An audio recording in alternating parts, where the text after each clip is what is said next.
கோரிக்கையை கொடுப்பதை கண்டித்து அதை மறுத்து உடனடியாக நீங்கள் வழங்க வேண்டும் என்ற பிரதான கோரிக்கையை வைத்து இந்த ஆர்ப்பாட்டம் நடைபெறுகிறது.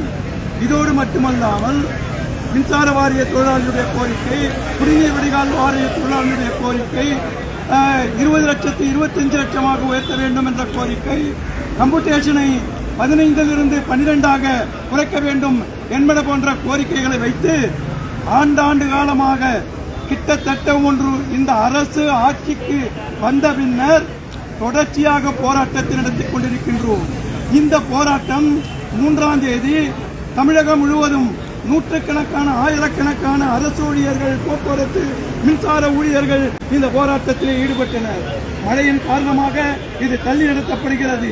இதற்கு பிறகும் இந்த தமிழக அரசு இதில் செவிசாய்க்கவில்லை என்றால் மின்சார தொழிலாளி, போக்குவரத்து தொழிலாளி, பொதுத்துறை தொழிலாளிகளை அரவணைக்கவில்லை என்றால் நீ வனவாசத்திற்கு செல்ல வேண்டியிருக்கும் என்ற செய்தியை இந்த போராட்டத்தின் மூலமாக நாங்கள் சொல்லுகிறோம்.